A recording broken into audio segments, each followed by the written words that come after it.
Let you know that he gonna join in a little bit. His connection bad where he at. Thank you. Mhm.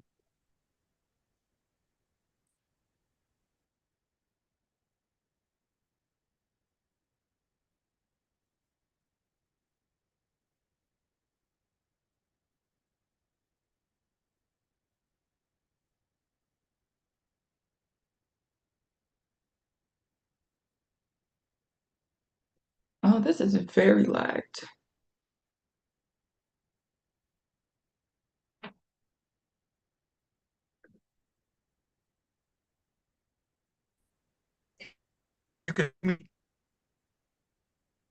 Hold on. Say it again. It was skipping, CJ.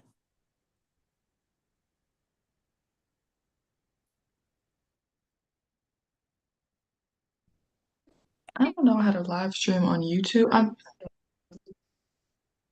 like, can I mute myself?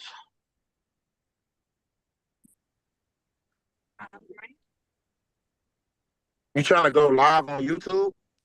I am live on YouTube, but I keep hearing myself talk, so I had to mute my audio on that side. But like, I hope they can still hear me. Like, No, me and my homie on here though. hmm? Got on here. My homie got on here too. I was like, and he's like, ain't it today? I'm like, yeah. I could do it again, so I'm gonna be skipping. I'm in the woods right now. I'm in It Oh, might be Fairburn. better if because you could dial in too though. So it might work better that way. It's kind of like a phone call, but you still on the Zoom though. I hear y'all perfectly clear though. That's the crazy part. Uh, I'm just gonna be lagging, but Now I ain't wherever the you one at right now, preaching, the so it ain't like connection, yeah, it's Dookie. yeah, it's all right. At first, we couldn't even see you. I had one bar at first. I only got two right now, and it ain't even LTE. It ain't nothing. It's just I don't even know where I'm at, You man. just got G. That's it. No. It ain't even a G. It ain't a letter. It's just showing me two little balls. Oh, Now that's it's coming up crazy. as LTE, so I must be coming near the house. Whoever the is getting in the middle, I wish you could flip your camera on here.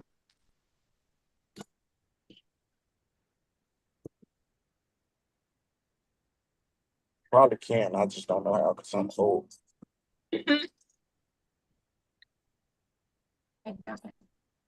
Hey, look. Oh yeah, you're in the It middle of ain't going nowhere right to now. start. Yeah, they all. I can't even see y'all. Well, my I my guess I do. I camera do off. see. Hey, you sent out the links late, didn't you? That's probably why it's just us three. I sent the link out to the people who usually join like 10 minutes ago, but I posted it on my social media hours ago. It's been a long day, so I kind of just not got around to it.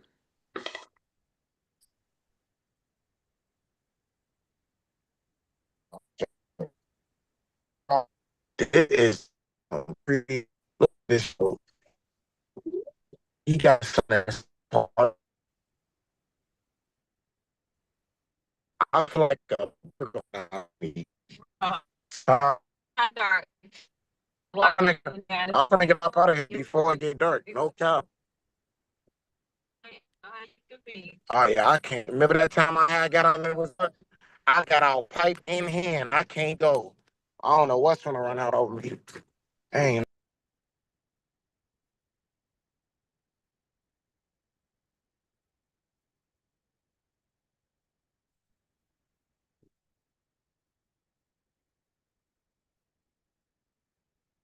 Um,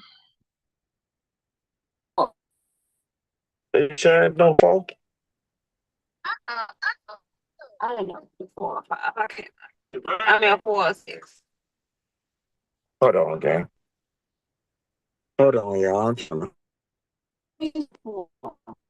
gotta be because my GPS is like that. hello, cousin.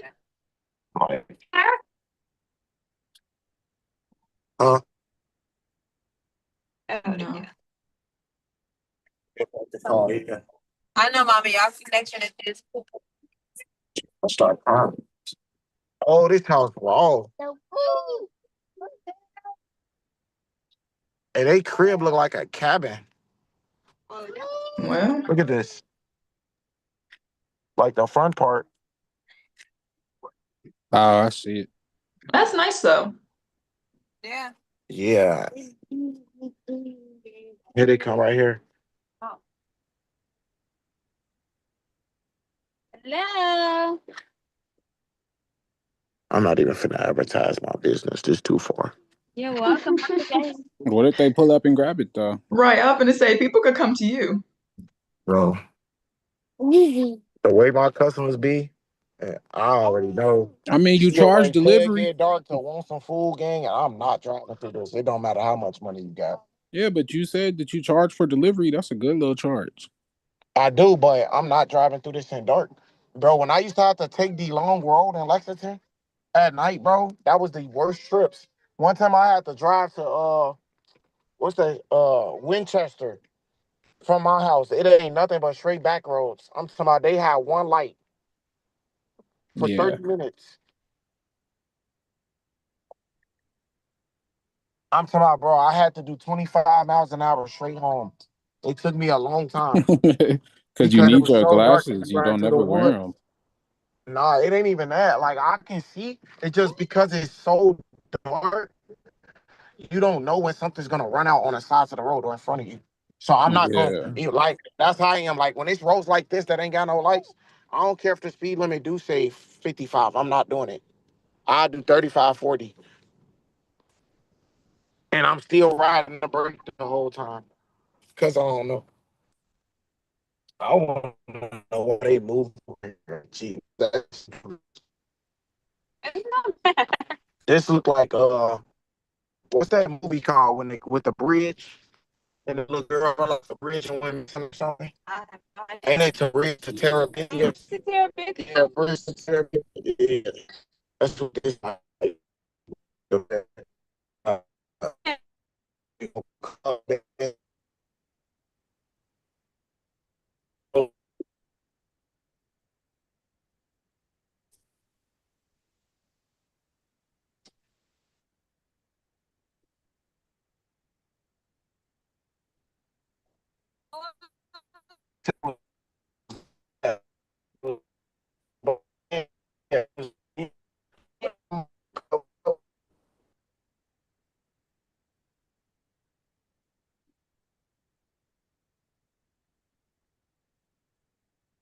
"43 videos. I didn't even know I had that many videos on my YouTube.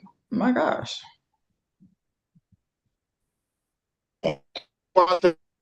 Yesterday or last night, Hmm. it was late. Did you watch that video I sent you late last night? I watched it. I tried to skip through it. I was trying to figure out how long the video was and it didn't tell me. So I clicked off of it because I don't listen to everybody. But I love that he had a Bible in his hand. Bobby, I'm gonna put you back Hey, up if you keep. what you say? I couldn't even hear you. Hold on. That's that farm connection, bro. It keep kicking me in and out. I got 5G now. Well, He said that's that I'm farm finna connection. speed. I'm finna speed up out of here, gang. I can't do this. This is the sun going down. What that mean? I'm finna go right back to Atlanta, bro. I'm nowhere near Atlanta. How y'all always end up out that way? Yeah. I always end out far away because people be ordering food for far out. Uh-huh. So like you will take sometimes food I pick up a package to somebody else. It Yeah, I picked up a skateboard that was used in Ragley. Took it to his son for $30 on Uber carry, but his son lived 30 miles away from him. 30 miles is a long Which in time. my car, that ain't no budget. It is, but it only cost me $2 in gas, so I'll take it for $30. I don't even think I was supposed to turn yet. Hold on. Let me figure out. Until I get back to I think this is it. Y'all Like hear back my to son? Please ignore. He's just squeaking. yo son, you talking about your dog? Huh? You talking about your dog? No, it's a guinea pig. He just talk a lot. He just be talking. You got a Let me pig? see. Let me see. She said a little guinea pig. Let me see that little. Hold on. Let me see that little guinea pig. Ain't that's a little rat? No, yeah, them little rats. My mama take him right to JP Pod. See him up in the walk. You hear me? I'm gonna switch it on my phone. He on the floor doing something. I don't know. I can't even see nothing. My connection The pig is is literally. I Please think the be pig and the quiet, Oh. monkey's Bobby. expensive. Please. Oh. Hey, I'm glad I don't got AT&T. It's gonna be bad for me out there.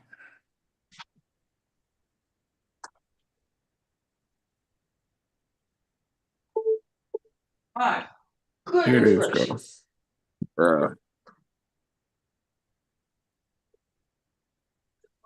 When she leaves the house, we have to go get her. Keep your eyes out, kiddo. Right there. We go check it out, kiddo. Will. That's really mom's one, kiddo. She's going this way. Let's go. It's just so greedy. Just greedy. Good Lord. Don't want you to be afraid. What's his name? Bobby Lester. Uh, But you have to say it with the accent. Bobby Lester. Bobby Lester. Bobby Lester. Bobby. What a name. Did you pick him up? I want to see it. Because I thought that was a dog when you posted it. Oh. I was like, I think I heard a dog. Oh, I'm here. What are you doing? Get back in here. Come on, Bobby.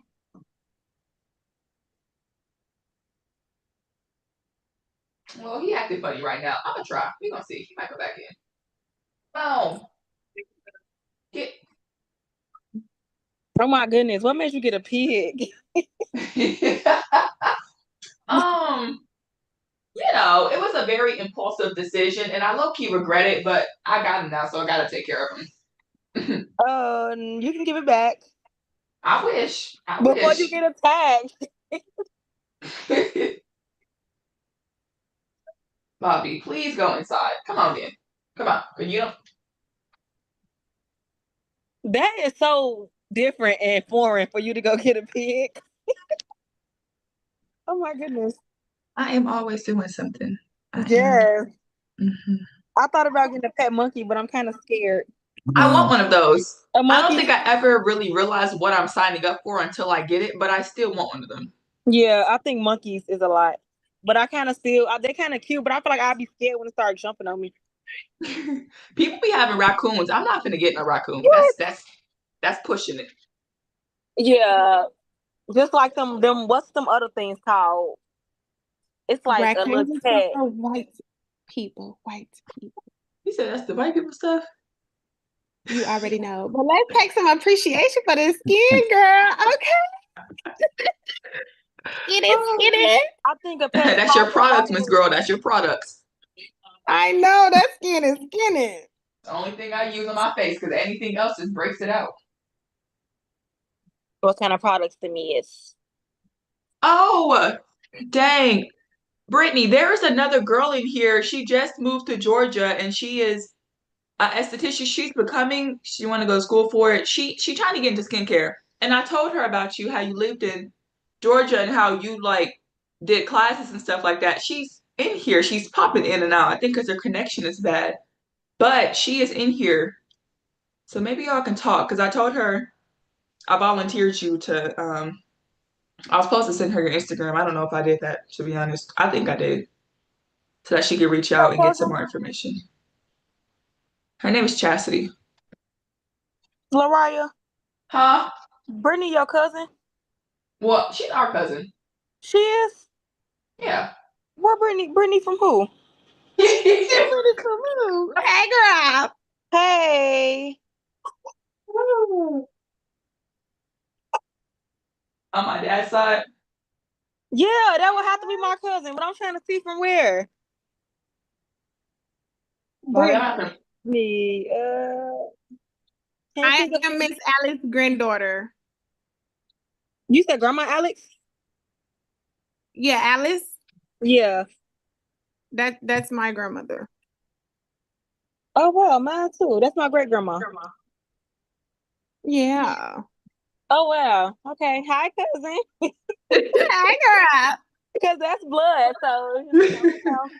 Made a new family every day. Right. Okay, Laura, Every you day. told me about her before because you an esthetician. You told me about her before. Oh, Bobby. Okay. Yeah. Okay, yeah, I need to check you out.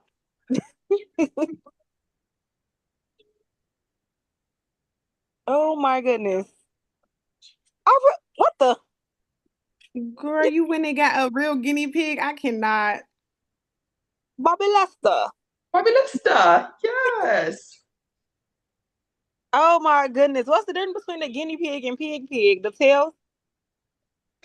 That No, is, guinea I pigs think, are small. They're like mutant. Oh, they stay small? Yeah. yeah, they get bigger. He'll double or triple his size. That's a big But- rat. Cannot believe this. Don't call him no rat. Oh. That thing is huge. Oh no. And because he's a boy, he'll get bigger. No, no. Oh, you didn't want a girl? Girl animals are different. Low key, I would prefer a girl because they're cleaner, but they didn't have any girls at the pet store. They only had all boys. And I prayed, I was like, God, which Pigs one? to He mess showed me up. this one. I wanted to cute pigs to mess up your whole house.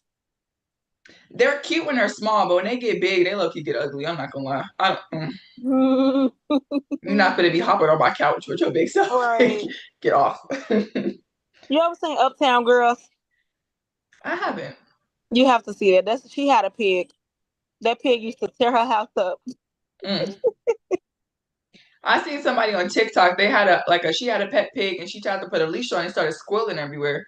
I was Ooh. cracking up. It was so loud. Oh my goodness. He talks so much. When I say I impulsively, go ahead. When I impulsively bought a guinea pig, I mean, I did no research. I went to the pet store because I could, and I went and I got an animal. And I regretted it. That was the day I told God I will never impulsively buy stuff, an animal, another life again. First of all, I didn't know they made noise. Okay, I thought they were quiet. I thought that they minded their business. I might not. No. When he's hungry, he squeaks and he squeaks loud. He don't stop until I give him some food. If you ruffle any chips, you can either be fluffing your covers and he'll think you're opening some food. And he's just big. Oh my goodness. And they poop so much. It looked like little pellets, but still, like, my gosh, I'm having to clean up after him every day. He's like a child. Right. Yeah, that's what all animals is, I feel like. Another child. I like cats. They mind their business. I'm on my own. You like cats. Ugh.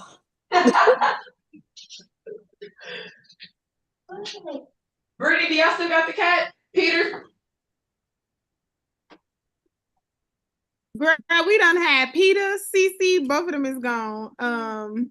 Peter actually, what happened to Peter we couldn't keep at the house that we was at. That's why we had to get rid of Peter. And Okay. homeboy was just doing crazy stuff. He was really testing my gangster. So I ain't got time. But Cece had to go because we couldn't keep her here unless I paid for her. And I'm not paying for something that's living rent-free in my house. That's not Rent free. No job. No bills. exactly. Absolutely I can't not. file you on my taxes, nothing. Right, No, you can't stay right. here. Oh my goodness. I don't know why I don't like cats. Ugh. I miss my cat. Did you have a white cat? Was that you? It was. Her name was Bougie Crackhead. Oh, Okay, I knew somebody had a white cat that I remember seeing a lot. And I remember somebody had a black cat. That was a girl on my snap. I just don't like cats. I don't think I'm an Um, animal person, but animals love me. Ain't that funny? I love animals. I do. Like I almost adopted a those animals called that think that be going in the little sewer. Um, A rat? What? Mother, it wasn't a rat. Was it a beaver? It was a possum. It was No. cute. Somebody ran it over and I tried to take it inside to take care of it, but by the time I got back, it limped across into somebody's neighborhood and just disappeared. And I walked down the lady backyard and I didn't see her no more. Somebody my had walked goodness. by with the dog cage and I was gonna take it inside the house and take care of it. But Those are wild. I actually hate those. They just not that bad. Hey, you started yet or no? I haven't started. I'm gonna start in a couple of minutes. we was looking at the pig. Yeah. Ain't gonna miss Peppa Pig. Okay. No. No, I'm trying to see. no, Hey, me. where's your friend Lana? That's She What Minnie. Lana had? she'll be coming on in a minute. I almost forgot it was Wednesday till I seen you post the video. I mean the Snapchat reminder. I was like, oh snap. Yeah. This Because I weekend's didn't going. send the message out. I didn't get her onto it. I still have a lot This, to do today and I haven't even gotten around to it. this weekend's going by quick. No cap. I said the same thing today to God. I was like, Lord, it's already Wednesday. I just did one of these. Right. July 4th in 2 days. I'm barbecuing. What y'all doing? Shooting my gun in the air. Oh, Going to Oh. SeaWorld. Goodness. SeaWorld. Yeah. It's not New Year's. I thought you wanted to do that for New Year's. Bro, this is the South. They do this every day, even when it ain't New Year's. Well, yeah, but they be having a purpose that's not really a good purpose, but It don't need no purpose to go. If my gun is legally registered and it's the South, I could just go outside and dump in the woods if I want to. and that's another reason why I don't want to move to certain neighborhoods and cities and states like that. It's like that in Indiana too. They Yeah, I doing that know. in That's doing one that I in know about. Illinois though, regardless. So it don't even matter where you But live at. so here go my question. Huh? I got a very good question. So What? you know that thing, gravity, right? Like, Yeah. don't what go up must come down. Where them bullets go? Like, they don't keep going to the atmosphere. You know what? I So, wondered like, ain't that. that dangerous? Nah. No, Not to you, it because you is. weren't You doing just it. said no. For No, sure, Said like, not it to because you. it's definitely depends on dangerous. the angle because I'm gonna tell you why. They lose once they reach a certain amount of feet, they actually lose velocity. Well, I'm glad you know that. It tell you But on I your just bullets thought when about it that. tell you on your Fall bullets down. when your bullets get weak. Usually 9 millimeters die down speed at 900 feet. Okay, so I hear your theory, but logically, I don't agree because you can stand at the top of the Eiffel Tower and drop a penny, and it'll go right through somebody's skull. So, Oh, what I always heard that. what is the difference between a bullet falling free fall from Because out? a bullet already has speed. When stuff fall out the air, it falls at 100 miles an hour. A bullet is already traveling at that speed, so it's just gonna drop. It's gonna drop speed and lose its velocity. so if it hits Like if you somebody go coming to the out the gun range sky, and shoot your gun, if you go further enough, you can see the bullet starting to drop. Like it lose velocity at a certain distance. But gravity's still gonna pull it down at the speed of gravity. Yeah, And but So basically, when it it ain't come moving down, at it the won't be speed. harmful. It ain't moving at the speed of killing you. Man, Shay, CJ, Shay, I got a it's gig gonna on happen until it hits you in Instagram. the shoulder. Once it hits you in the shoulder, you're gonna That'd be, be oh yeah, they was Well, amazing. right. you ain't never been to like the memorial where they just shooting guns in the air when your family member died that was in the Those is military. empty. Those is empty rounds, CJ. right, Sometimes, yeah, some of them is. I had the real bullet from my grandpa field. I still had the shell casing and a bullet. Yeah, it come with a shell because it's a blank though. I mean, yeah, some of them is. They told me at my grandpa stuff that it was live ammo, so we had to stand a certain angle. That's why I say it depends on what angle you shooting at. I'm finna But have I ain't to gonna go lie, when I go first though. outside and shoot in the air, I'm going to the woods. Ain't nobody going there. Normally, from experience, military funerals are done with blank rounds, but you could be right. I don't know. From my experience, that's No, how it it is is. most of the time, yeah. But they told me in Joliet at Lincoln Funeral, one of my grandpa's was real. And then I got the bullet off the ground and the shell casing. Because when it come out, when it extract, it was a little round right there. I had grabbed it. It's at my mama's house in the drawer. My daddy kept his from his father's funeral. His daddy was a veteran. I don't want Yeah. that at my funeral. That's sad.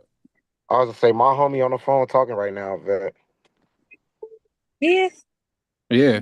Oh my. Who is that saying they vet? Portia? No, Porsche? my granddad was a veteran. Oh yeah. My homie a vet. My grandpa was a veteran too. He a vet himself though. Like he was in the Navy. No, you can get a Navy Federal bank account, right? I got one. Okay, I've been trying to get in, and I got one. I didn't get one because they busted him You a lot. trying to get in? Cuz I Nate, got you. I got to text you. Pastor gave me this.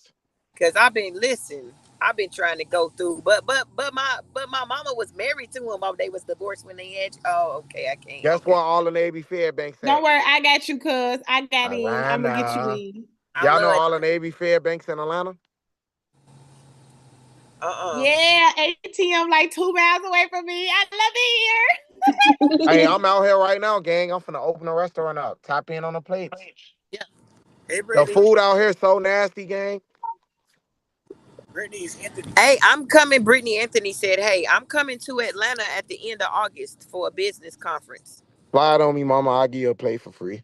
Hey, listen, you ain't said nothing. I'm be like, Lariah, what that boy, to tell him to hit me up Yeah, his place good. with that food. Yeah, I'll give you a plate for free. I ain't gonna charge you. That's I like what's y'all. You feel me? I'm coming too. Don't Yeah, tell everybody else gonna pay good for it though. time. Threatening me with a good time talking about free food.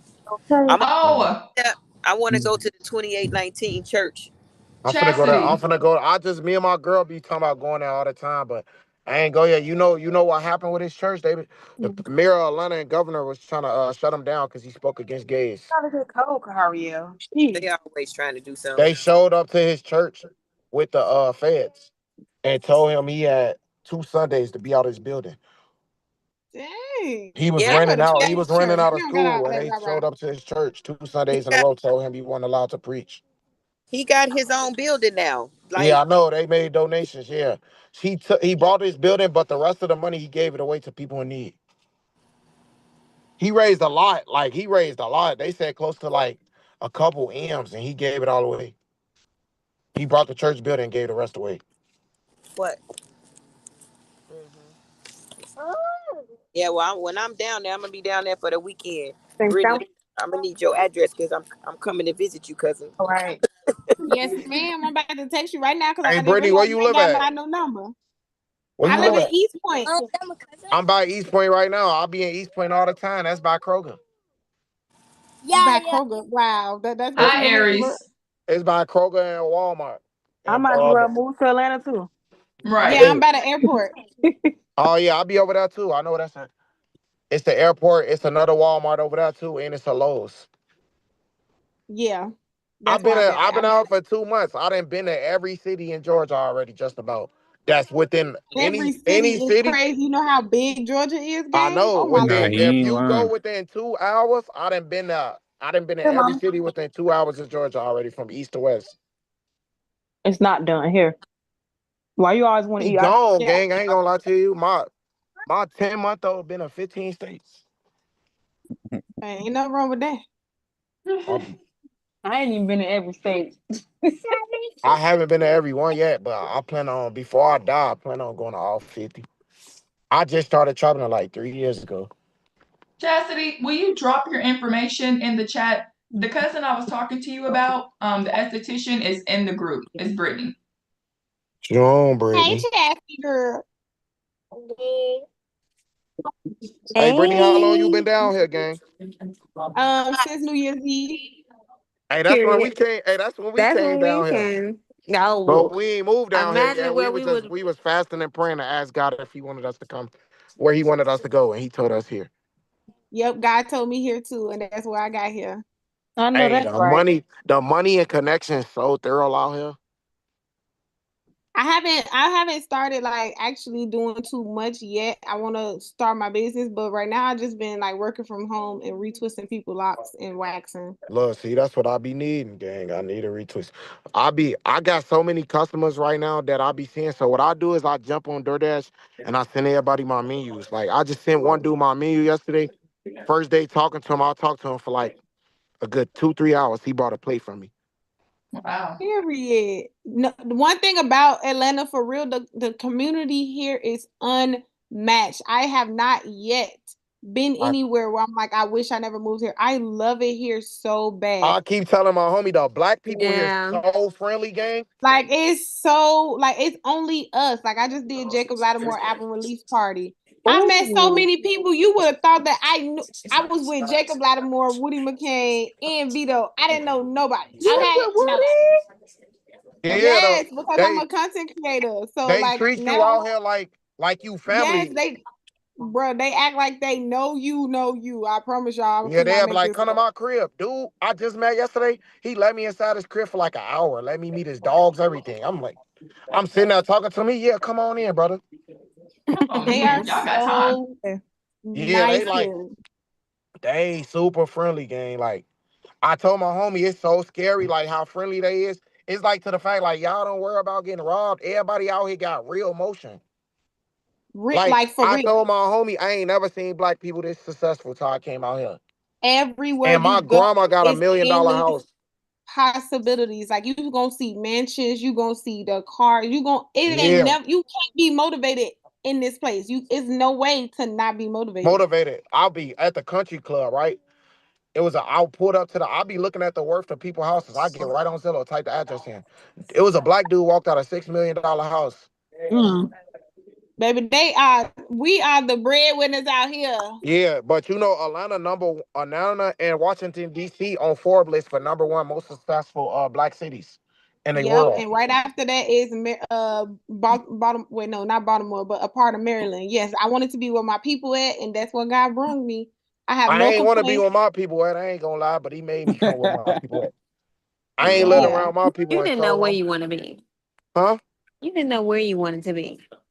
I did, but I knew I ain't like I want to diverse. I don't want to be around mostly us. But now that I've been around mostly us and everybody out here got motion, it's like you don't even got to look over your shoulder because the person next to you, like I was on the elevator, right?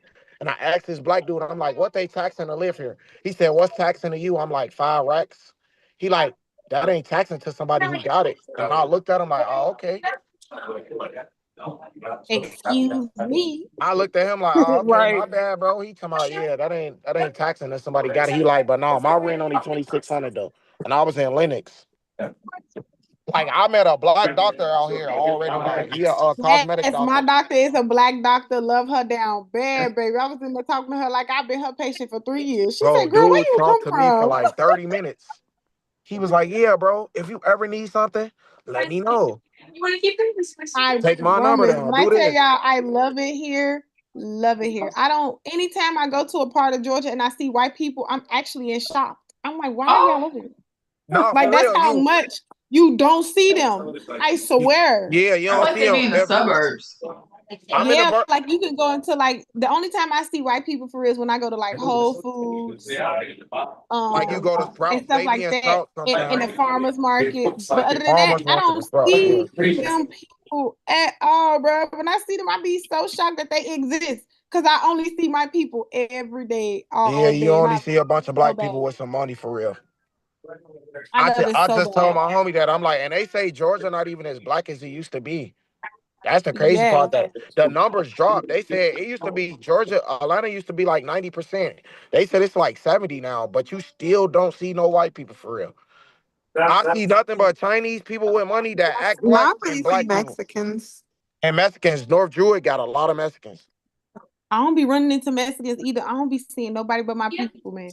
You don't be going to like Alpharetta and North Absolutely. Druid? So I was in Alpharetta when I stayed here before I moved, like when I was looking for houses. But I didn't actually, I don't be actually out there. The Alpharetta real nice. That's where I want to live at. My cousin finna open a seafood restaurant in August. It's getting built from the ground. He's there at Alpharetta. I ain't supposed finna- to move to Smyrna, but it fell through on my moving date. Smyrna So- nice, Kennesaw. All that's the thing. That's my problem right now with God. It's like, all right, well, it ain't no problem. It's just like, God, this the hardest choice I ever had when it came to moving because everything's so nice. I don't know where I want to live at. Yes. And the thing is like I had a lease signed and everything, y'all, when I moved here on December 31st. They tore my lease up when I got here with my truck and told me we couldn't move in because of a permit issue. So I was homeless for 2 whole weeks with my kids. Well, And shoot. nothing was when I tell you nothing was following through. I said, okay, Lord, clearly I don't know what you want. Like what you told me to come here to make me homeless. I'm confused. What is going on? I didn't come here to be homeless, Lord. Like fix it, Jesus, fix it.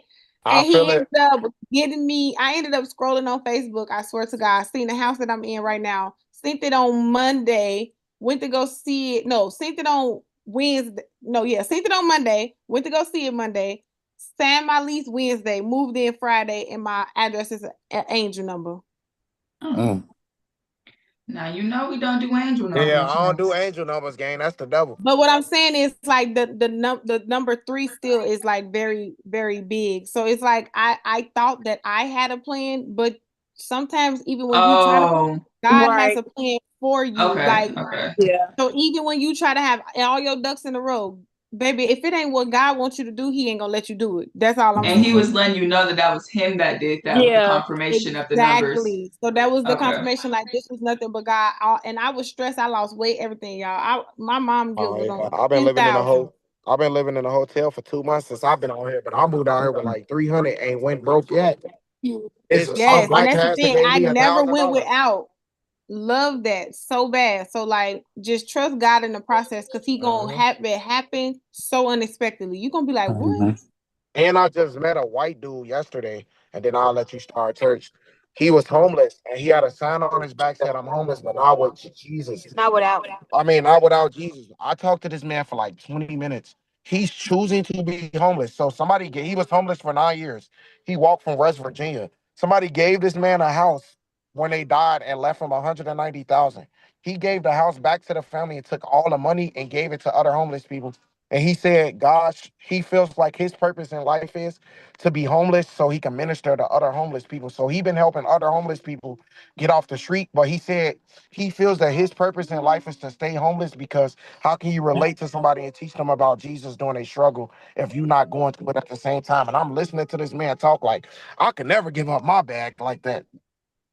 Yeah, he said he told us he was happier homeless than he was having a place to live, so he gave it all up. Yeah, he good because I done been there. I wasn't happy. Because I feel like you can still tell somebody your walk with Jesus and how he did for you, as long as you went through it. That's so what yeah, I mean his faith. I like his faith, but it's just like, boy. That's why I told him he old too. He looked healthy though. He was old. He was walking around with a cane, and I gave him $5, right? And he was like, all right, I already got a little too much money for today. I'm like, what you mean? He said, I don't start my days off with more than $3 in my pocket. If I have more than $3, I give it away to other homeless people. He said he just walked through the city, find other homeless people, and just give them his money. And he only keep $3 in his pocket and trust God to do the rest. He's like, I never go hungry. He was like, I slept on this bridge for 9 years during the wintertime. I'm like, bro, that's crazy work. That's a strong soldier right there. Sure is. Hey, and when all he talk about is God the whole time and faith. And I'm like, bro, I asked him like, you don't want a house again, ever again? He said, no, I love being homeless. I looked at him, so I was like, but why did you give up that house? He was like, it was a family that needed it more than me. So I gave it back to the family and asked them to give it to that person. And I was just like, man, I don't know, man. I got strong faith too. I came out here with $300, but I don't think I could be outside homeless. Hey, Jesus With ain't $3 in my pocket? Right. 3. That for me. Mm-mm. All right, y'all. We are in First Kings today. What is this? We are in First Kings chapter 19. Elijah flees to Horeb. Yeah. So this Bible study is titled Go Eat because the prophet Elijah, he had a little moment at the tree and the angel of the Lord came to him and was like, you need to eat, basically, because you got a long journey up ahead of you. What is this? That's kind of gross. I'm glad you said that because I'm hungry. Let me go check the refrigerator.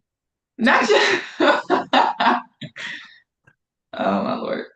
All right, Heavenly Father, use me as your mouthpiece, as your vessel. I ask that you would speak to us individually and as a group, that you would use me to help speak all of you and none of me. I pray that today is another good Bible study and that we invite you into the space of us to be present with us, to touch us, to heal us, to mold us, to guide us, to speak to us, Lord. And we thank you in advance and for the things that you've done for us in the past, the way that you provided for us, the way that you've loved us, the way that you've spoken to us and cared for us. And I ask that you would just continue to guide all of us through this Bible study as we read your word. In Jesus' name I pray, amen and amen. Oh. Okay, so First Kings chapter 19, Elijah, ooh, why is this he lifting up on me? Wait, Elijah flees to Horeb. Ooh, okay. Now Ahab told Jezebel everything Elijah had done and how he had killed all the prophets with the sword. So Jezebel sent a messenger to Elijah to say, may the gods deal with me, be it ever so severely, if by this time tomorrow I do not make your life like that one of them. And the people Jezebel was referring to was all the prophets of Baal that Elijah just had those people killed. He just had, I think they said Baal had 450 prophets, and Elijah was the only prophet of the Lord. He was the only one singular prophet, and Jezebel killed the rest. And so Elijah had all 450 prophets killed, and Ahab went to go tell Jezebel. So Jezebel was like, may the gods deal with me, be it ever so severely, if by this time tomorrow I do not make your life like that of one of them, meaning dead, if you aren't dead by tomorrow, like you had killed all the prophets of the God that she worshipped. Elijah was afraid and ran for his life. When he came to Beersheba in Judah, he left his servant there, while he himself went a day's journey into the desert. He came to a broom tree, sat down under it, and prayed that he might die. I have had enough, Lord. I've had enough, Lord, he said. Take my life. I am no better than my ancestors. Then he lay down under the tree and fell asleep. All at once, an angel touched him and said, get up and eat. He looked around, and there by his head was a cake of bread baked over hot coals and a jar of water. He ate and drank and then lay down again. The angel of the Lord came back a second time and touched him and said, get up and eat, for the journey is too much for you. So he got up and ate and drank.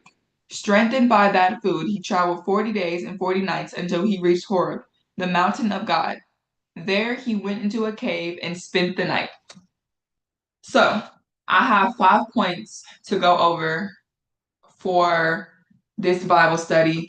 And the first one is demons are snitches.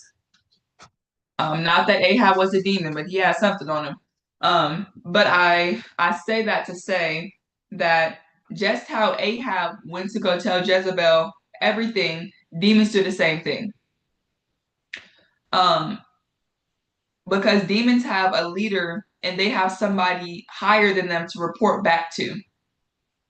When you are in purpose, doing what God asks of you, speaking what he tells you to speak, people are always watching. Whether these people are watching from admiration or watching with hate to report back to others. Don't be afraid and run, but if you do, go meet with the Lord. So Ahab went to go tell Jezebel, and Jezebel sent out a message to Elijah saying, I'm basically going to kill you. You killed all my prophets. Um, and so it says Elijah was afraid and he ran. Demons do the same thing. When you are walking in your calling, when you are doing what God has asked you to do, when you're doing something hard for his name's sake, there are demons watching you, there are monitoring spirits watching you, there are people watching you. They're either admiring you in your work that you're doing for God's kingdom, or they're hating on you. I mean, there might be an in between. They could be doing a little bit of both. But demons do the same thing. So when you are doing what God asked you to do, if he told you to go tell somebody something and you did the hard thing and you went to go tell them, and now your life is chaotic, now you got a message sent back to you, oh, I'm gonna fight you, oh, I'm gonna burn your house. Like they come back. You could be like, Lord, I was just obedient. I did what you told me to do, but now look at the spiritual warfare I'm going through. Look at the conflict and the battles that I'm now having to fight after being obedient to what you told me to do. So demons are snitches too. It's not just regular people. When you are doing as God is calling you to do, there will be some retaliation. There will be some how do I say that? There will be some retaliation. Just know that if you are not a threat to hell, they're not going to come bother you. If you are doing for God's kingdom, that's when they come banging on your door. That's when hell starts to come in and attack you and fight you and deceive you and send counterfeits and distractions and delays into your life because you're doing the will of God. The moment you start picking up your Bible and being consistent, the moment that you give God your yes, the moment that you're consistent with going to church and leaving that friend group alone that's not pushing you towards Christ or pulling you away from Christ, the moment that you surrender your everything and go to God is the moment that hell rises up and tries to fight you back and tries to bring you back down to the place that God just brought you up from. Demons are snitches too. They are not our friends. And they're ugly. And then point number 2, what do you do when you're afraid? Do you do things in your own strength and power? Do you run away? Do you reflect? Because Elijah was afraid, he ran away. He carried out God's will, and in return, his life was threatened. If God tells you to do something, be still and know that he is God. I know it's easier said than done to be still in an uncomfortable situation, but know if God asks you to do it, it has purpose. They are ugly. You know what? I asked God a while ago. I was, first of all, I woke up from my sleep and they put their hands on me. The demons, they tried to choke me out. I was fighting and they tried to choke and kill me. Okay. And so I had one on a fast that day because you put your hands on me. I don't take that seriously. And so I was asking God, like, you created them. Originally they were supposed to be angels. You created them to be beautiful. And when sometimes, like in my dreams, when they be ugly. And so I asked God, like, why are they so ugly? Like, why do they look like that? Like, you created them to be beautiful, but how did they turn ugly? And I heard him clear say, he said, they disfigured their faces. The same thing when we're fasting, we're not supposed to disfigure our faces, meaning you're not supposed to make it look like you're fasting. Go brush your teeth and wash your face. If you wear makeup, go do your eyebrows or something. But don't make it look like you're fasting where somebody's like, oh, you going through a sis. Are you fasting? Are you sick? Like, to where they have to ask you what's wrong. Like, you can be hungry, but you can look good and be hungry, okay? But God said that they disfigured their faces. That's what he told me. They choose to look like that. That's why if you have people visiting you in your dreams, people that you let go of, even when it comes to dead relatives, because once people are dead, they are not supposed to be coming back to you in your dreams. That is necromancy. That is a demon being disguised as a person coming to you in your dreams, if that does happen. I've seen a status like that, and that type of stuff give me chills. I thought I asked you about this before. I believe I did. Oh my goodness. Let me go back on mute. No, you're good. Because I've had that happen. After Nana had passed away, the very next day, like after I found out, I went to bed that night and it was like it was a white background and it was a floating head. And she had like all her teeth in. She had a really pretty smile. She had her hair like in a top bun. And she says, "I'm okay now. I'm happy now." And I was I've just seen like, same vision with her teeth and her hair. Like I seen that one not long after her funeral actually. yeah. And I was just like, at first, I'm thinking like it very well. I just don't think. I think that the only like once the dead is dead, they're gone. It's their spirit is in a state of rest, so they're not going to be able to like come back and reach out to you unless their spirit is not at rest, which is what a demon does. They're not at rest. I mean, they're causing havoc, especially if their life was cut short. But yeah. And I didn't find out till almost the next year after that I'm not supposed to be getting dreams and stuff from people who have passed away. I think it's only happened like once or twice before I realized I'm not playing with you. No. But if God is telling you to do something, be still and know that He is God. Be still and know that He's going to handle it. Be still and know that just as He came through before, He's going to come through again, even if it's different. I know the situation I'm in now. I was very uncomfortable, and even today, not getting to a point where like I'm stressed out, because I'm not. The truth is, the phone calls can keep coming, the people can keep asking, and I not be stressed out and worrisome and scared. But at the same time, I'm still posing the question to God: God, when are you going to come through? Lord, when are you going to provide? Because I am in a state where I have to depend on you, because I've gotten to the point where I need to. Because I could also go and do it myself. But he's not gonna get the glory that he's intending to get if I go do it in my own way. He doesn't want me to get a job. If I had a job, that would be very much consistent income that I will be able to use to pay off everything I have to pay off. But he doesn't want me to get a job. He wants me to depend on him and know that he is God.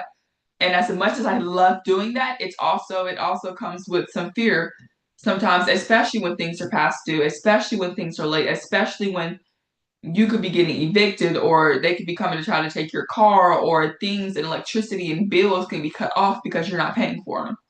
That stuff causes and raises an eyebrow or two. And so he's just having me in a state where I have to depend on him, but he also is telling me like just to be still. But so when you are afraid, what do you do when you're afraid? What do you do when you are walking in God's, you're walking in purpose, you're doing what you're being called to do, whether that's growing closer to Christ or, sitting in his presence, worshiping more. When you are getting closer to Christ, what happens when opposition comes against you and you now become fearful and scared? So do you do things in your own strength and power?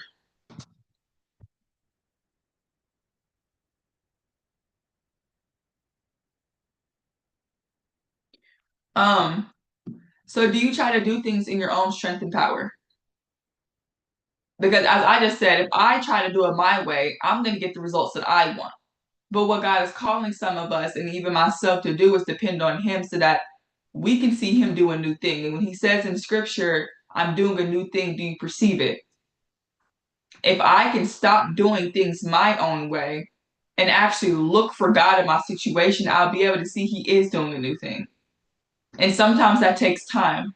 Our time here on earth is not the same time as God has. I mean, yeah, some things might be late and past due here on earth, but to God, it's just another minute to him. It's nothing to him.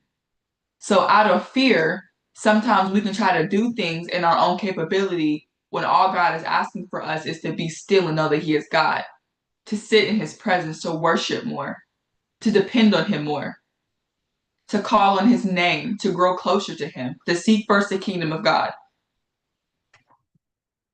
Or do you run away? When you're faced with opposition, do you run away? Sometimes that can literally look like running away. I mean, like just from the family, the situation, the home.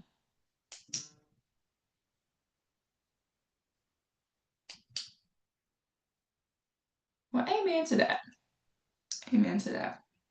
This could look like you like quite literally trying to run away from home, run away from your problems.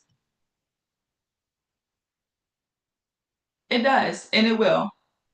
I mean, each day you get to see a bit of God and how He's moving in your situation. But do you run away? And sometimes that looks like going back to the very thing God delivered you from. Like because one of the things He delivered me from was watching pornography. It was just a seed that was planted on early on in my life to hinder me, to stop me, to delay me, to open doors into my life that I had no clue about up until like the last couple of years that He's been pruning me off of it, and amen, finally got off of it. But so when I was faced with troubles, when I felt far from God, although He was probably up in my face still, when I felt far from God and I felt like I couldn't hear Him, and I had troubles in my life, I would go back to what was comfortable to me. I would run away from God and I would go back to the very thing that comforted me, the thing that brought me pleasure, the thing that brought me a sense of security. Only thing I was getting secure was some demons sitting up in them doors, okay? There was nothing secure about watching pornography. There's nothing at all. I mean, at all. At all. So, do you do things in your own strength and power? Do you run away? Or do you reflect? I think that if Elijah would have heard that message from Jezebel and would have took a moment to like reflect and go to God, I think it would have looked a little different. But he didn't. So do you take time to reflect? When there is chaos in your life, do you take a moment to reflect?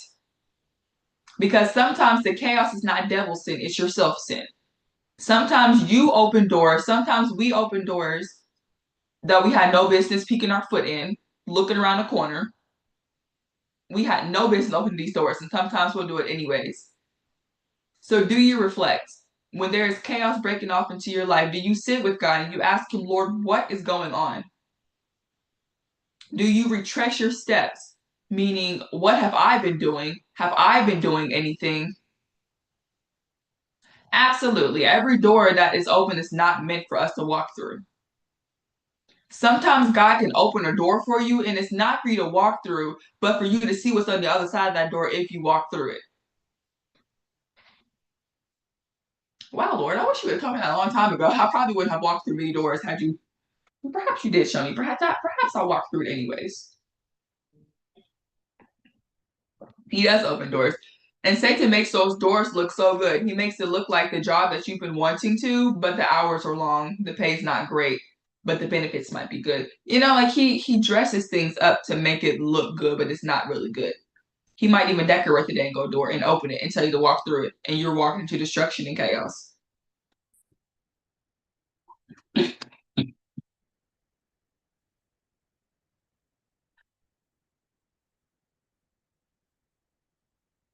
Oh, I rebuke you in the name of Jesus. I rebuke it. I rebuke it. Amen. Amen. I'm gonna ask who iPhone is because I don't know who iPhone is. I feel like I know, but I don't. iPhone, feel free to drop a name or just send me a message. Oh wait, it could be RJ. Maybe not. I think that's God's touch, the iPhone. Oh, okay. His name disappeared. Now it just says iPhone. Yeah. Okay, that makes sense. No, his wife's pop up as her name. But so because Elijah was afraid, he ran away. He carried out God's will, and in return, his life was threatened. So you can carry out God's will. You can be obedient to the T of what God is asking you to do. But that doesn't mean that you still won't get threatened. Like that don't mean you know what? I'll say this. That don't mean the weapons won't form. They can form, but they will not prosper because you're under God's protection, because you're being obedient to what He's calling you to do. If God asked you to do something, you didn't do it, the weapons could form and prosper because now you're operating in disobedience. Now you're delaying the very thing He's trying to give you. So be in a position to receive, but also stay in position to be obedient. Even if it sounds crazy, God is always asking for something big and crazy. I mean, he just is. And it don't make sense to us naturally. But it's not always about us. Our obedience is not always about us. Our obedience is a lot of the times for and about other people, to help other people. So, if God tells you to do something, be still and know that he is God. It's easier said than done to be still in an uncomfortable situation. It's uncomfortable when God is telling you to be still and not to work when you have bills to be paid. It's uncomfortable when you are staying with people in a relationship and he's telling you to leave and you're still it's uncomfortable because now you don't know what's on the other side of that door. You just don't. I have experience and I will not be going back to that. I just refuse. I refuse. And then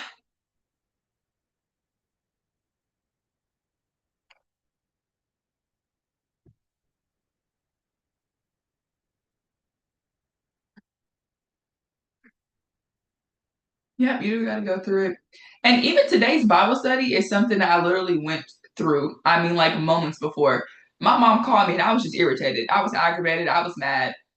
And then I cried afterwards. And God told me to go eat, which is why this is titled Go Eat. Because, like, I was going through it. And the truth is, I didn't eat all day, which is why I was irritated, frustrated, and hangry. And God was like, go eat. And then, because I was asking him all day, like, what are we studying for a Bible study? Like, what are we doing a Bible study today, Lord? Like, I'm sitting here seeking you, I'm asking, and you're not telling me nothing. And so then I'm sitting down at my desk and I'm crying. I don't got no words. I'm just crying. I'm frustrated. I'm irritated. I'm upset. I don't feel hungry, but the Lord knows all I needed was some food. And then I go eat my food. And as I'm eating my food, he's like the prophet. He's like the story of the prophet, you know, when the angel of the Lord told him to go eat. And I was like, oh my gosh. Like I literally just went through this. So every Bible study that I give y'all, I literally have to go through before I give it to y'all. Yeah.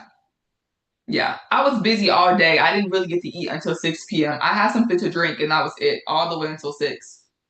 And I've been up all day. And even to say, like, be mindful of how you feel. Because the truth is, sometimes you really just need a nap.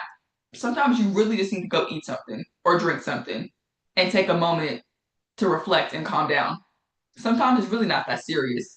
Because it's not. Like, if you really have faith in God, then you will know that he's going to handle it in his timing. Like, his timing is not our timing. And after I ate, I was reminded that his timing is not our timing. Like, he's got that. I was no longer worried about it because I ate. But point number 3 is life that bad or do you just need a nap? I mean, literally. Is life that bad or do you just need a nap? When Elijah went out into the desert, afraid and running, he prayed to God. When we are afraid or distraught, in pain, scared, or worried, pray. Amen to that.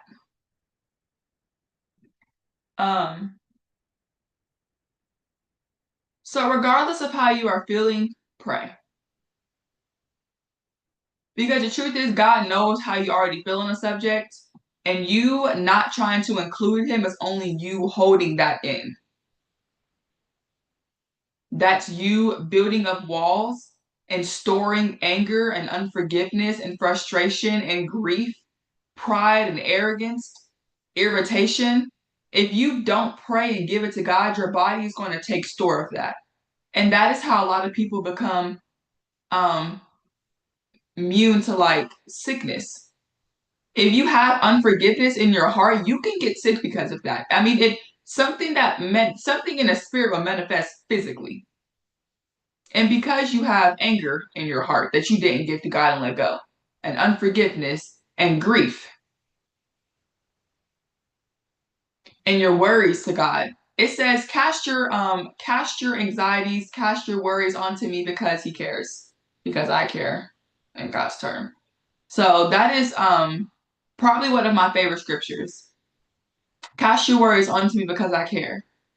Because when it felt like I had nobody, God was there. Even when I didn't know it. And when I came into relationship with him and he stripped me from everybody.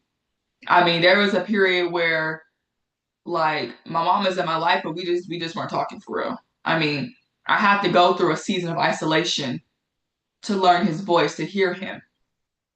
And in that moment, he was saying, cast your anxieties onto me because I care. You have gone through things for 18 and 20 years that you're holding on to.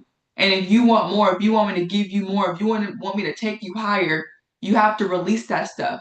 Because I'm not going to take you to a place and give you more if you won't let go of that. Because what you're holding on to will hinder you and stop you from what he's trying to give you. So let go. Let go and let God. I know that sounds like cliche, but like, no, really, let go and let God. Let him. Do it scared. No, for real. No, for real. Do it scared. Because if you don't do it at all, you're only hurting yourself. You are only hurting yourself. And then again, that's operating in disobedience. And when you operate in disobedience, you are opening the doors to let devils into your life. Because that gives them legal grounds to play in your life. It becomes a field house, a play day. Because you're operating in disobedience.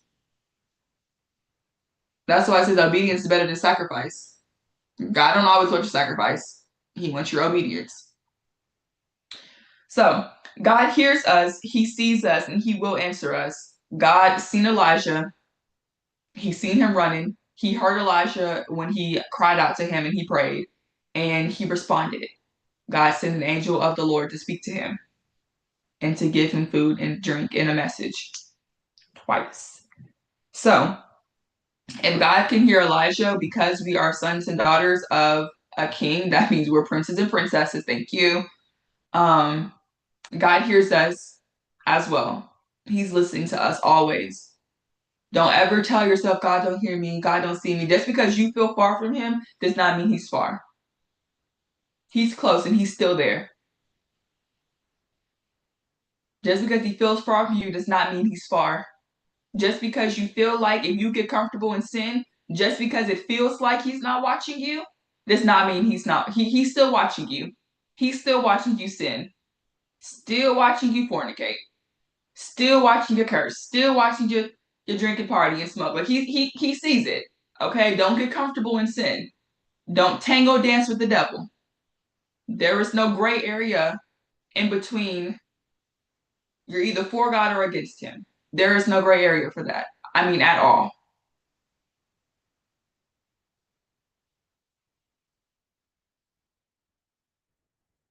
Strange pig. So his answers, okay. His answers won't always turn out in our favor because we tend to sometimes be a bit dramatic. Elijah prayed that he might die. He's had enough. He's reached his capacity. He's overwhelmed. He doesn't know how much more he can give. He doesn't know how much he can be stretched and pulled. So how many of us can relate to that? Like, for real, for real. How many of us go through a season where we're like, God, I can't be pulled no more. I can't be proved no more. I can't be stretched no more. It hurts. I don't have any more to give you. I'm at my capacity. I'm at my wit's end. I don't have any more to give. I don't even have much more to say. Lord, it hurts. Pruning hurts. Healing hurts. Growth hurts. That's the truth, it does.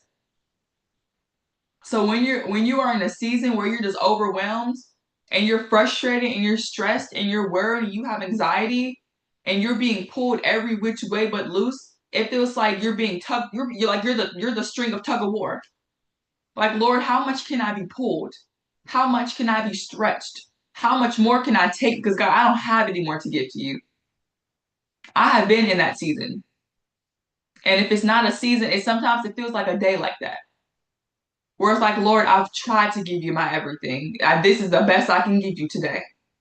Considering the circumstance, this is the best I can give you and offer you today. So if you've reached that point where you're like, I've had enough, I've reached to my end.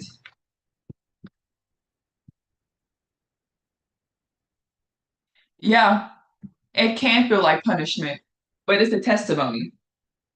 When I first moved, not when I first moved to my mom's house, but when I first moved to Louisville, I mean, like the very first time, I think in 2023, I was the girl. I had a roommate in Lexington before I moved to Louisville. I had a roommate, and I was the one who smoked, and I was the one who brung the boys over, and I was the one. Well, no, that was really just about it, actually. And so when he moved me to Louisville, my roommate did the same thing. But mind you, it felt like a punishment. It felt like God was saying, now you see how it feels.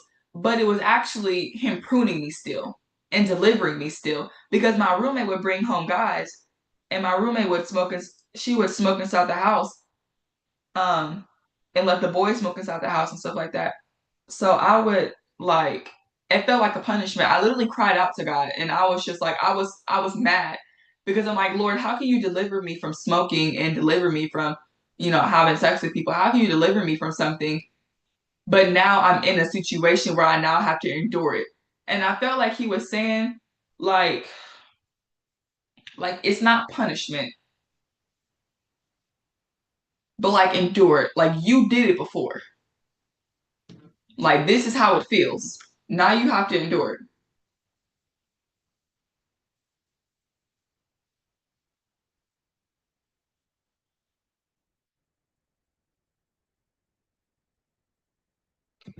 It was. It was. It was part of my testimony, and I'm still enduring it, y'all. I mean, I know that everybody he's assigned me to be a roommate, I'm supposed to somehow sprinkle some Jesus into their life and some, like, even with the current roommate I have, like I'm trying.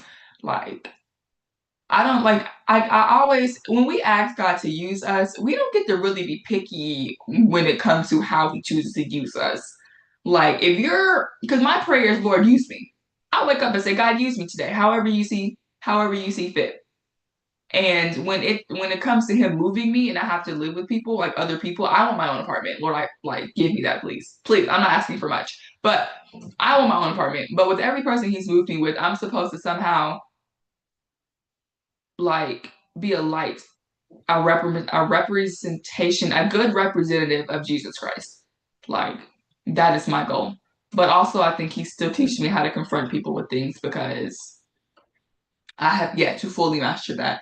I don't be scared. I just don't really want to have to deal with all the extra stuff that comes attached to confronting. But that's just something I'm having to be worked out of. Because it's uncomfortable. Again, like I have to live with you. I have to see you. There is no hiding. There's no running from that. I have to see you. So yeah.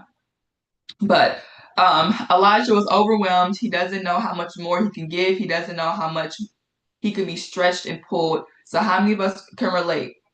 When your life, your finances, your mind can be under attack and you can't take being okay.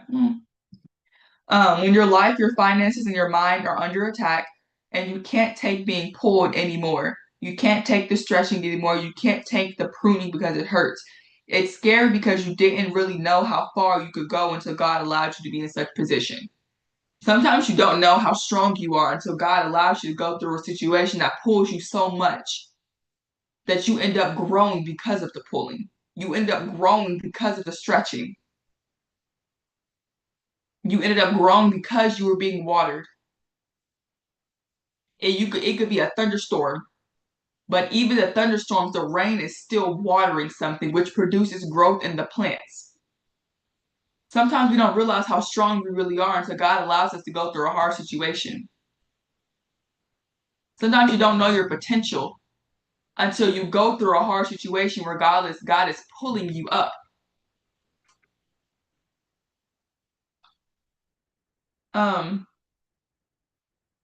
So Elisha has had enough, okay? And sometimes because we're so used to doing things on our own and in our own way, that by the time we actually give it to God, we're tired, we're overwhelmed, we're frustrated, and we're even angry. I wrote that down because that's how I was feeling today. I was overwhelmed, I was frustrated, I was fed up, I was irritated, I was hungry, actually, is all that was. All of that happened because it's like, yeah, I can talk to God about it, but I didn't give it to him. So by the time I was actually ready to give it to God, I had broke down because I didn't give it to him in the first place. Hi, friend. So, hey, they were asking about you earlier. Sorry, I had to tend to some business. But yeah, so sometimes because we're so used to doing things how we know things, we know that if I do it this way, it'll work. It'll get done. I'll be able to, keep going and keep pushing. But sometimes if you wait too long to give it to God, sometimes if you wait too long to give it to God, by the time you actually give it to him, you're worse off than you were before had you had just given it to him fully in the first place. So because I talked to God about my problem, but I did not give him my problem, by the time he was like pressing on my heart to just cry about it, it was just like, Lord, I could have already given this to you. And I could have avoided feeling how I felt had I just given it to you when I felt these things rise up in the first place. Instead, I chose to worry and stress about it and do things in my own power. And because of that led to me having a breakdown and having to cry, which eventually led to my surrenderance of it again, yes, but all of that could have been avoided had I had actually just given it to God when the problem arose. If Elijah, when he had heard what Jezebel had to say, if Elijah would have just, guys, you hear what she said? If he would have went to God right then and there instead of running and fleeing and then saying, Lord, I want to die, things would have been so much more different. Probably. Yeah. Because sometimes in a situation where you want to run, God is telling you to stay. But if you don't seek him first about that, you might not hear him to tell you to stay because you're ready to leave. You're ready to run. Sometimes he needs you to stay in that situation and be still and endure. Not because he's being mean, but because there's purpose in your endurance. Ooh, okay, example. Thank you, Lord. When you are working out, let me start with myself. Okay, I have God has been getting me back in the gym slowly but surely. I need to actually go work out today. But my endurance, like my stamina is low key, it's not bad, but it's like I could go up a few flights of stairs and be out of breath. I'm not gonna lie to you. Like I'm 20 years old. There's no way I should be out of breath going down some stairs, going up some stairs, running a little lap or two. There's no excuse. Okay. My endurance is low because I had not put myself through the work required to build my endurance up. No, for real. So sometimes God will allow you to go through something, not to be mean, but because this is how he's going to have to grow you up. This is how you're going to have to endure. This is how you're going to have to grow up. And if there was another way, surely he would have let you go through it. But y'all know how hard-headed we could be sometimes. God could be presenting door A, the easy door, and door B. If you don't listen, you're hard-headed. You need a little bit more lessons, a little bit more being told. And so sometimes we get door B because we need a little more. But no, I do pray that all of us get to a spot where we're just like, we can just always take door A and we don't have to put ourselves in a position and be hard-headed and have to take door B because sometimes door B hurts. Okay? I don't know how much stretching a girl. I can only stretch so far. I mean, I'm only 5'9". The way the Lord is stretching me, I could be 6 foot by tomorrow. I could be 6'2" by Saturday. I just don't know. I guess we'll find out on Saturday, huh? We'll see if I grew a little bit. I might be 6'4" by that time. I'm just saying. But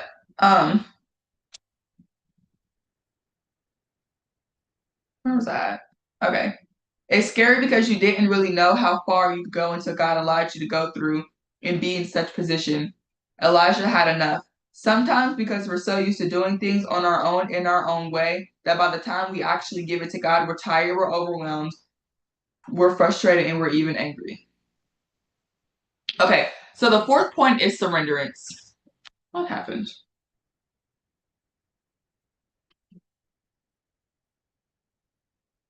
The fourth point is surrenderance. It's short, but it's good. If Elijah would have just given his concerns and fears to God, the moment Jezebel wrote back, the moment that Jezebel was talking about, I'm gonna kill you because you killed all Baal's prophets, the moment that Elisha had some conflict, had some fight back, a possible war, if he would have just given his concerns and his fears to God, he probably wouldn't have ran. He probably would have already had a word from God and wouldn't have had to go out to the mountain of God to hear from God, because God sent a few things before he actually spoke in a still, quiet, small voice. Sometimes it's a whisper. The truth is, God doesn't have to be loud. He's always speaking. The man don't stop. I'm just saying, Lord, you don't stop. He's always speaking. But do you have the eyes and ears to see? Sometimes it's not going to be loud like we want it to. God doesn't have to be loud. Turn the volume down on some things in your life. Stop watching so much TV. Stop hanging out with so many people. Take more rest days. Stop working so much. Stop listening to all that music. Sometimes God is speaking, but we can't hear him because we have things that are louder than him in our life. If he speaks in a still, calm, quiet voice, and we're always riding in the car with music, or we're always on the phone with somebody, or we're always got some type of screen or device in our face, how are we supposed to hear him? No, for real. Right. How are we supposed to hear him if we've got all these devices in our face, all these people and background noise in our face? So when God does speak, we can't hear him. He gets caught up in the noise in your life, and you can't hear him. And now you're sitting here like, God, I've been asking you, and God's like, well, I gave you an answer, but you didn't hear it. Turn down the noise in your life. Surrender that to God. I have to delete my social, when I'm not working, I actually have it downloaded. I'm going to delete it by the end of tonight. But when I'm not working, I have to delete my social media. First of all, it's a distraction. I have better things to do than sit on social media and scroll. I don't even like watching people's stories. First of all, that's a trigger and a trap, because they don't be having no clothes on. And it's summertime, they really don't be having no clothes. I need y'all to put clothes on, please. Please. But so something I have to surrender to hear God closely is to delete my social media if I'm not cooking, or if I'm not posting my Bible study. Or if he's like, go post that video on social media, like a TikTok or something.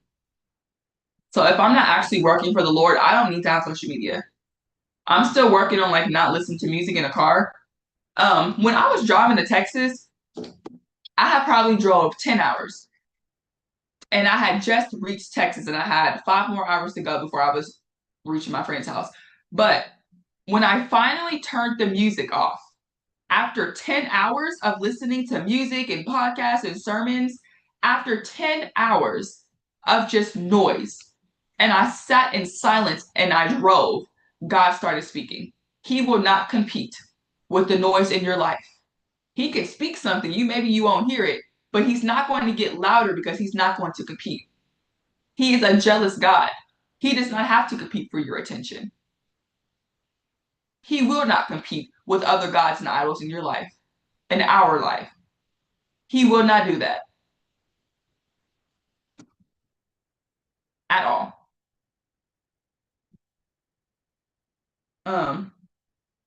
So at the tree where he prayed, he surrendered everything to God, and he voiced how he felt, and then he took a nap.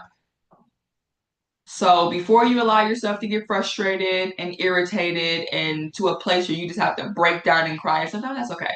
A lot of the times it's okay. Sometimes I don't have words to describe, I just cry.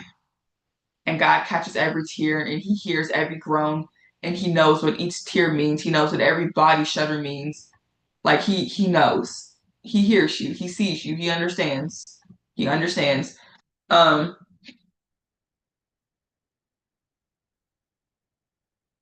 So surrendering something can look like just talking to God and just leaving it at his doorstep. Just leaving it at his feet. And then taking a nap. Because when I was frustrated, irritated, and mad and annoyed, he said 2 words: go eat. That's it. Because he knew, Lorraine, you let yourself. You should have ate today, first of all. Really. And you know what? When kids start whining and they start fussing and they start crying, especially if it's your own child or your sibling, you can look at them and tell you're tired. Go take a nap. And when they take a nap and when they wake up, they feel better. We're the same way with God. And God's the same way with us. When we're whining and we're fussing and we're complaining, God is looking at you. Just need a nap. You need a nap. You are throwing a tantrum right now. Go take a nap, please. And that's all it takes. And they wake up renewed, rejuvenated, restored. They a whole new child. All they needed was a nap or something to eat. When Bobby is squeaking, all he's just hungry, just loud, just a noising, just a greedy guy. You know, they're eating now, it's big. But yeah. And then the fifth point, the last point, y'all, is that the Lord provides. So when Elijah went to sleep, an angel of the Lord touched him and told him to get up and eat. Verse 6, at once an angel touched him and said, get up and eat. He looked around, and there by his head was a cake of bread baked over hot coals in a jar of water.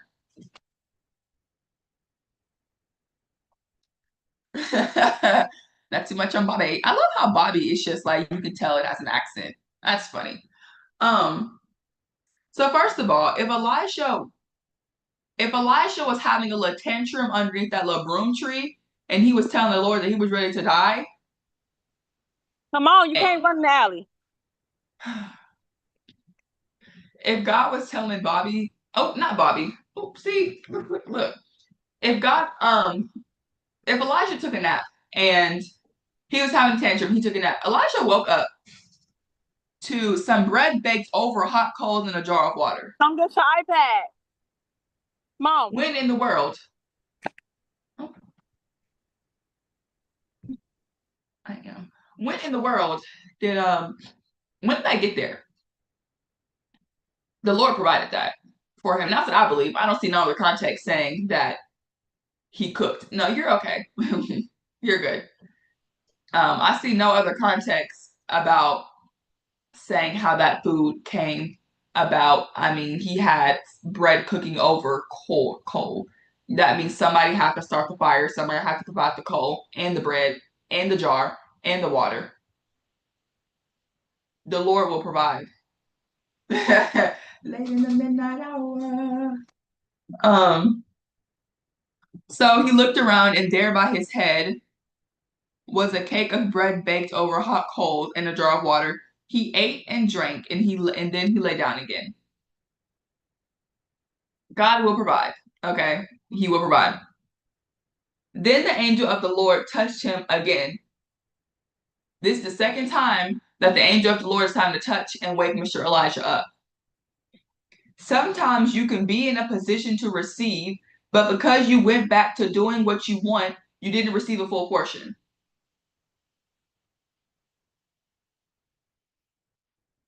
Sometimes you can be in a position. Sometimes Elijah was in a position to receive. I mean, the man was laying down sleeping. He got woken up by an angel. He has some bread over coal and he has some water.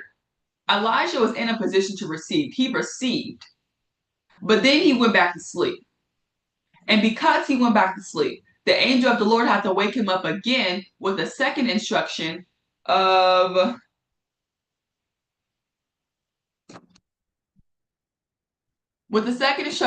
get up and eat, for the journey is too much for you. You can be in a position to receive, but not receive the full portion because you went back to doing what you wanted to do.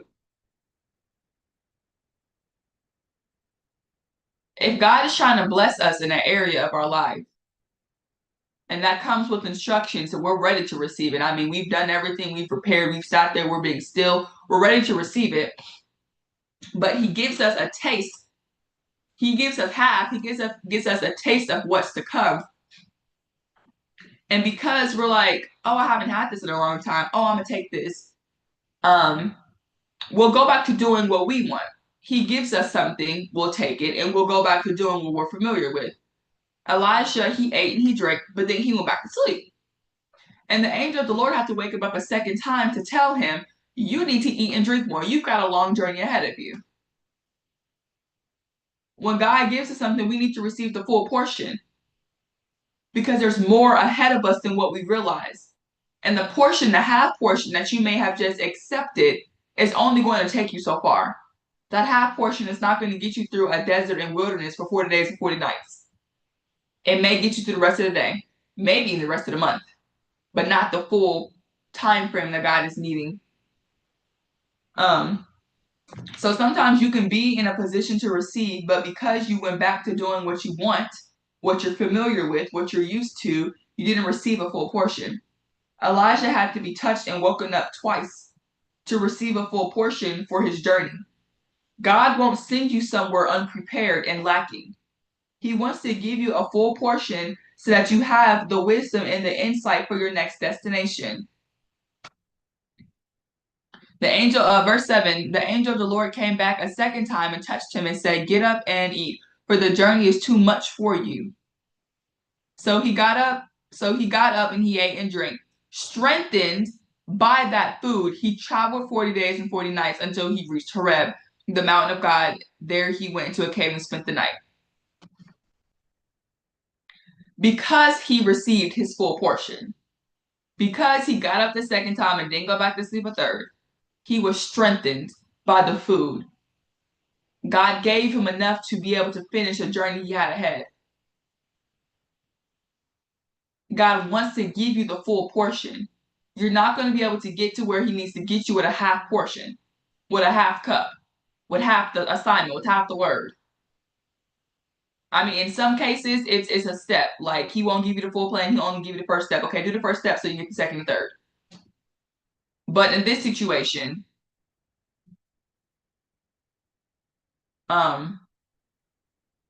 Elijah needed to eat all so that he was well prepared. God's not going to send you somewhere. He's not going to give you something that you're not going to steward well without purpose, without the preparation for it. He's not going to send you somewhere unprepared, untrained. He's not going to do that. His name is quite literally, I mean, represent go. But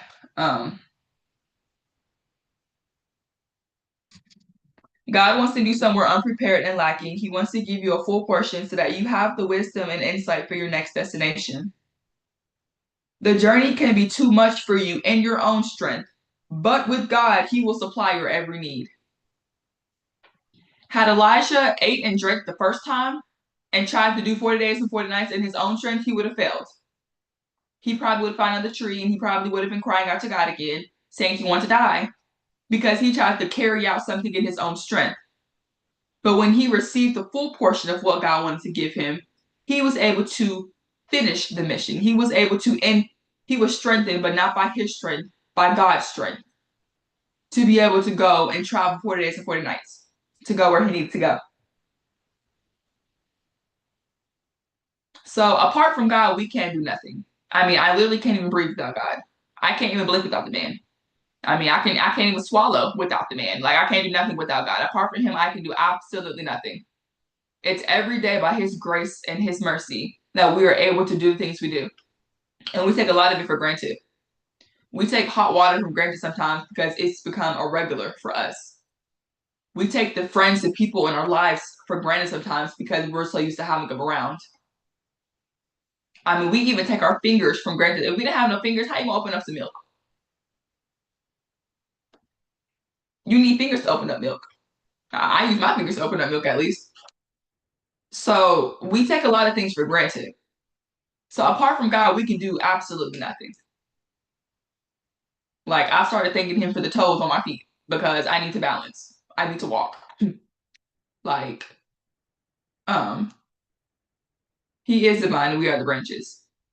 If you are a tree, a tree needs what's that called? Like the stem? The bulk of the tree. Moral of the story is you can't have like branches need something. The stump, thank you. Like a full stump, not a stump that's been cut off. Roots. I don't know. But No, you right. branches. It's the roots and the stump. Huh? It's the roots and the stump. You right. Okay, right. Branches need a root and a stump. There won't be no branches without the root and the stump. Without God as a foundation, we would not be here today. Nothing would be here today without God, without Him as a foundation.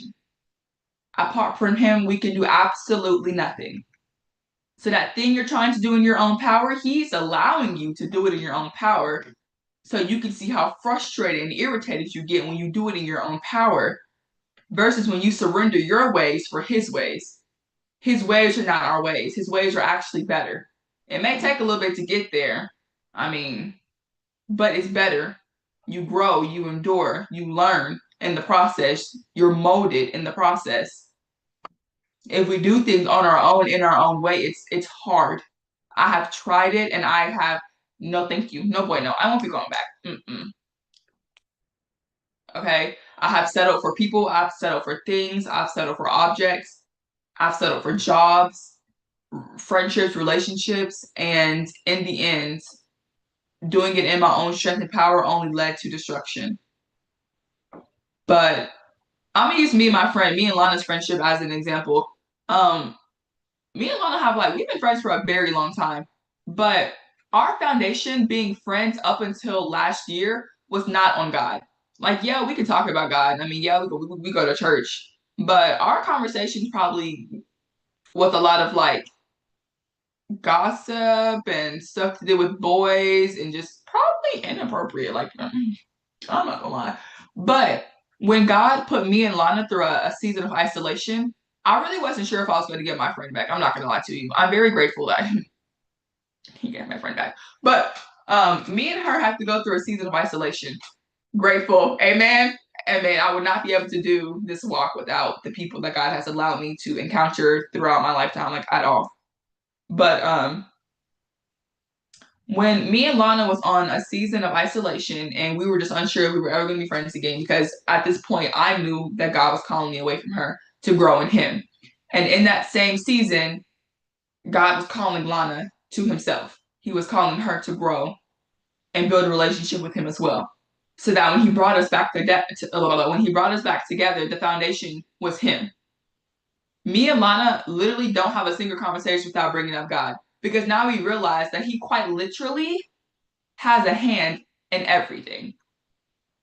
I mean, there isn't a single conversation. She can call me right now and somehow we're praying or somehow God is being brought up to. We cannot have a conversation without bringing Him up. He's done so much for us. I love that for y'all too, y'all. My girl went through that with her friend, and now they super close. That's why I was in Alabama that day. Oh, because of Jesus, me and her were able to get closer. I think that if we were still in the world, we would still, be friends and stuff.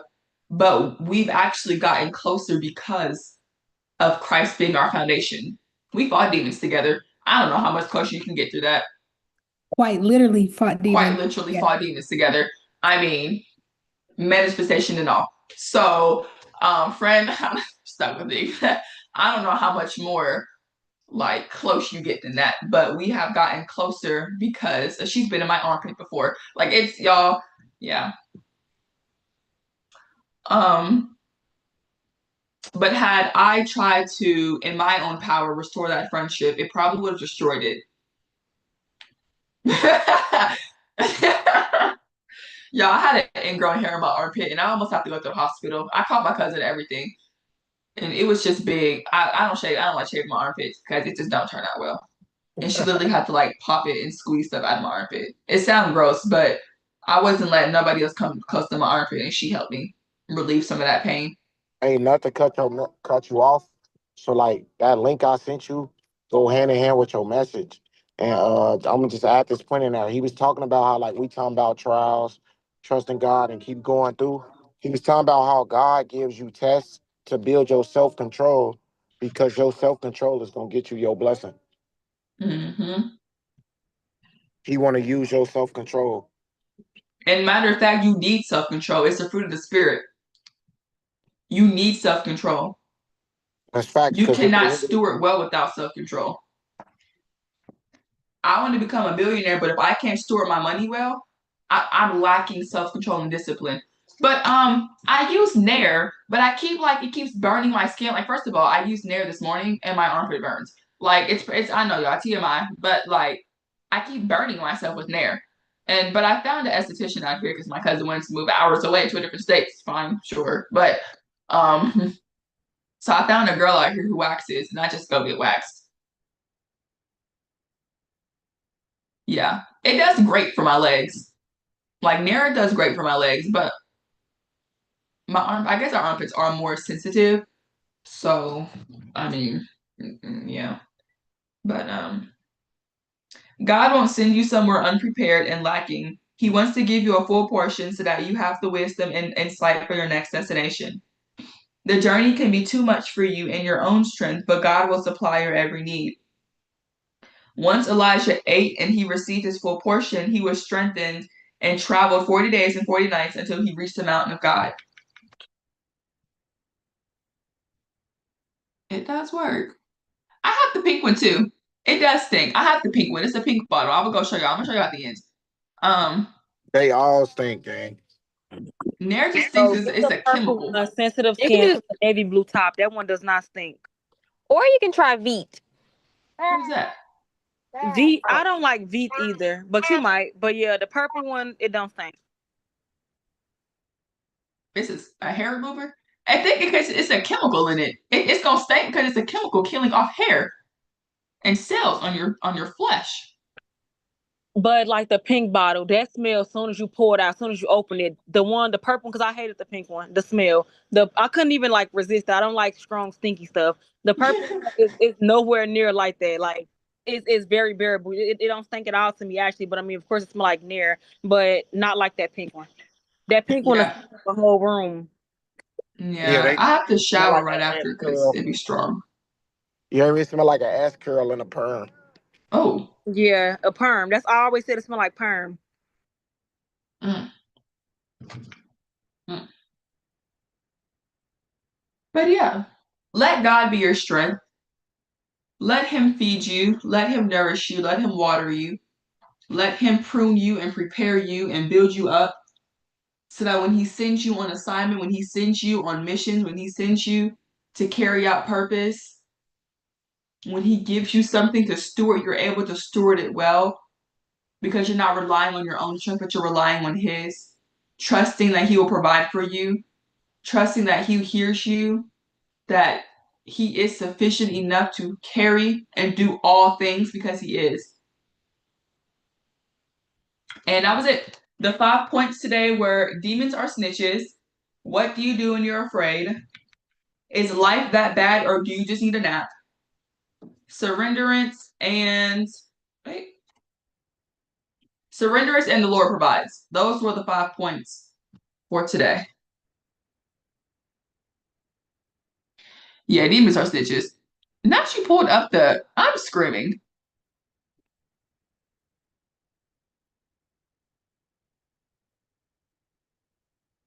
Okay.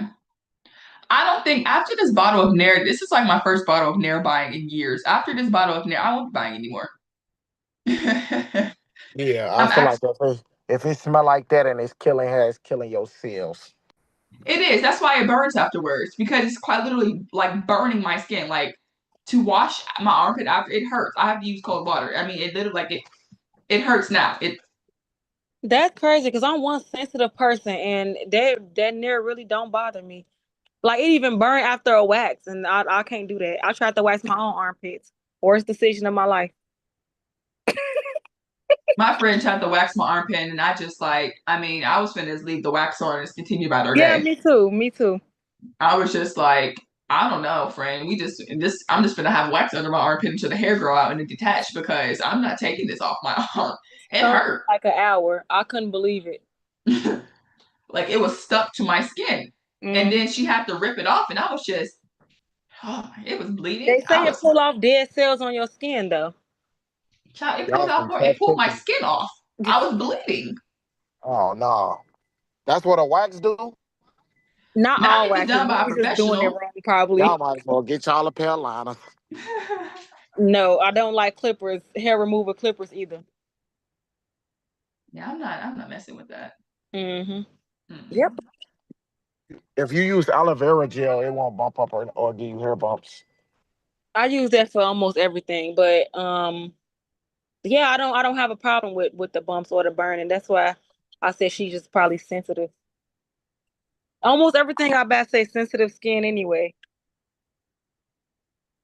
They just invited me to a 4th of July pool party and I gotta pay to get in it. I'm not going to It's that. out there. Huh? Somebody having one in Georgia. They say no phones though. I don't understand that. You said I'm they doing not. what? Having a pool party in Georgia for the 4th of July, but they said no cell phones after 9:30. Yeah. Oh yeah, that sounds like a freak off. It Diddy sounds just like a had, whole I mean, lot. not Diddy. Boosie just had a pool party last week. I know a bunch of people from Lex that was at it. He's staying Parlamento. It was busting from what I seen on their snap, but it was busting to them ain't busting to me. You feel me? I don't go to parties and stuff. Do y'all know Charles Gibson? Who? I Yeah, you talking about gay folks? No. No, you don't. You don't know him. Ain't that dude that be like, Charles, get your lunch. Your lunch is ready. No. No. You no. No. Oh, No, he's a photographer in Chicago. He does basically everybody's photos. oh, is that the dude that got his camera stolen? Yeah, and got exposed for stuff. I ain't know he got exposed. Yeah, he got exposed. That's tough. Yep. Yeah. Now I know you're talking about, yeah. See, I ain't know the other Charles Oh. name that was like, Charles, your lunch is ready. I thought you was talking about Sweet.